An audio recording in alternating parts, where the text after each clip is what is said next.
في مدينة مزدحمة تقع بين الجبال والأنهار، عاش هناك مستكشف شاب يدعى أليكس.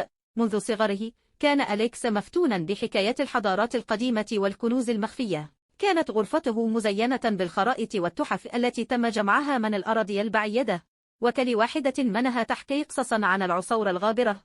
في أحد الأيام المشومة تلق أليكس طردا غامضا.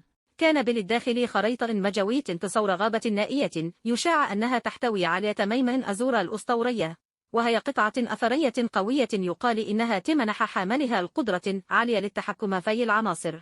اتسعت عيون أليكس بالإثارة عند ما أدرك أهمية هذا الاكتشاف، عازما على كشف الحقيقة وراء الأسطورة. حزم أليكس أمتعته وانطلق في رحلة استكشافية إلى الغابة، مزودا بحقيبة ظهره الموثوقة والبوصلة والتعطش للمغامرة.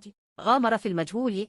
كانت الرحلة شقة، مع أوراق الشجر الكثيفة والأشجار الشاهقة والأصوات غير المألوفة التي يتردد صدها في الهواء. ومع ذلك استمر أليكس في المضيق دائما مسترشدا بالقرائن المبهمة الموجودة في الخريطة. على طول الطريق التقى بقبائل السكان الأصليين الذين شاركوا حكايات التميمة، لكنهم حذروا من حرسها، أرواح الغابة القديمة، بدفع الفضول ولا الشعور بالهدف. أبحر أليكس عبر التضاريس الغادرة، وحل الألغاز التي خلفتها الحضارات القديمة وتهرب من الأفخاخ الماكرة الموضوعة لحماية التميمة. وفي كل خطوة كان يشعر بأنه أقرب إلى كشف اللغز. في إحدى الليالي المقمرة في أعماق قلب الغابة عثر أليكس على معبد متضخم مزين بنقوش معقدة وفقا للخريطة. كان هذا هو المثوى الأخير لتميمة أزورا. بفارغ الصبر دخل أليكس المعبد وقلبه ينبض بالترقب. في الداخل كان الهواء مليئا بالغموض. رقصت الظلال على الجدران الحجرية القديمة، وترددت همسات الماضي في الغرفة.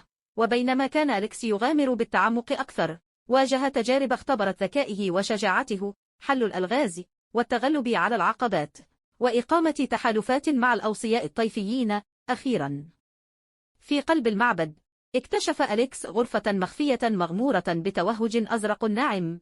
هناك فوق قاعدة حجرية تكمن تميمة أزورا الأسطورية، جوهرة مشعة تنبض بقوة العناصر. بأيد مرتجفة مد أليكس يده وأمسك بالتميمة، وشعر بمسار طاقتها من خلاله. لكن الرحلة لم تنتهي بعد. بينما كان أليكس في طريق عودته عبر الغابة، واجه صائد كنوز منافسا كان يبحث عن للتميمن لأغراض أكثر قتاما. تلاذلك مطاردة مثيرة، حيث أفلت أليكس بأعجوبة من الفخاخ وتغلب على خصمها باستخدام قدرات للتميمة الغامضة. أخيرا عند عودتها إلى المدينة أدرك أليكس الأهمية الحقيقية لمغامرتها. لما تكن للتميمة مجرد جائزة إيجاب أمتلكها، بل كانت مفتاحا لكشف أسرار الماضي والحفاظ على عجائب الطبيعة. عندما عاد أليكس إلى المنزل تعهد بمواصلة استكشافاته مع الاحترام المكتشف حديثا لأسرار العالم، لأنه كان يعلم أن أعظم الكنوز ليست الذهب أو المجوهرات، بل القصص التي تنتظر الكشف عنها في زوايا الأرض المجهولة. ومع تميمة أزور إلى جانبها كانت مغامرة أليكس لا تليت تدعوها بالفعل إلى المجهول.